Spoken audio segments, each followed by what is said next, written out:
My husband David and I have two children.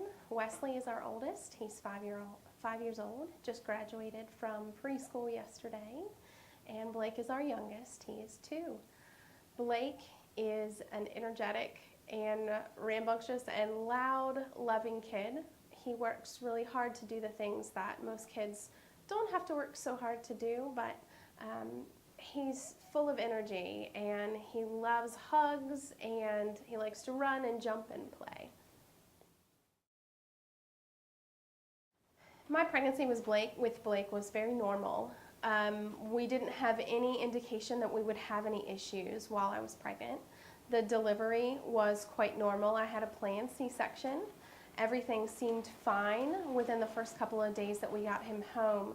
However, very quickly we realized that Blake had a lot of issues when it came to reflux. He was in a great deal of pain. We had quite a few tests run very quickly, found out that not only did he suffer from reflux, but he also suffered with gastroparesis, which is a delay in the emptying of his stomach. That caused him to not be able to hold as much formula. He wasn't able to eat as much at a time. With the reflux, his body got rid of a lot of what he ate, and so he didn't gain weight like most babies do at that age. Once we started the Children's Hospital feeding program, we noticed that there were a couple of other issues that Blake had. And so through the feeding clinic, we were referred to a few of the other specialists within the Children's Hospital. Blake saw an endocrinologist. He also started to see an ENT as well as the GI specialist there. A little bit after that, we also saw neurology.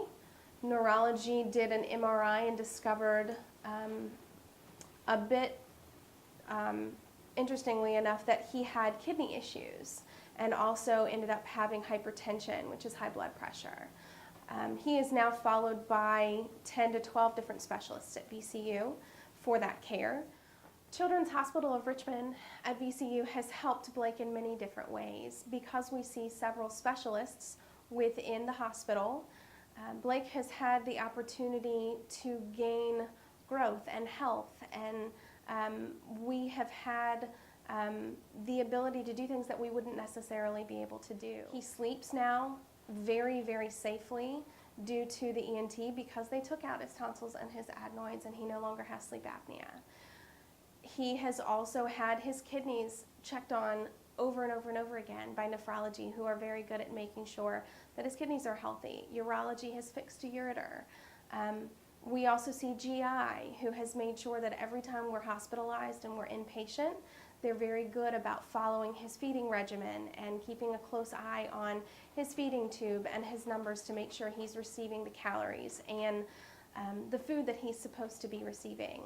We're followed by the G-tube specialist, and she makes sure that his feeding tube is changed out when it's supposed to be so that we don't have any kind of infection and so that we can be using the right one at the right time.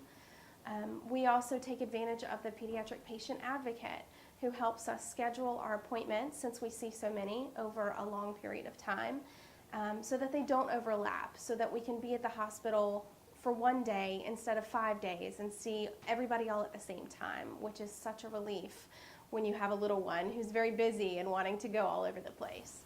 With 25 different diagnoses and 13 specialists and 3 therapists, a pediatrician, and a whole lot of lab work and tests and procedures and surgery, Blake still manages to find things to smile about and things to laugh about, and he loves to play, and he's animated, and he enjoys saying hello to people he doesn't know. He's a greeter. He enjoys to be social with others, and he doesn't have to do those things, but he does. And having been through everything that he's been through, it's just really a blessing to have a child that is able to kind of overcome and be happy and despite all that he's been through.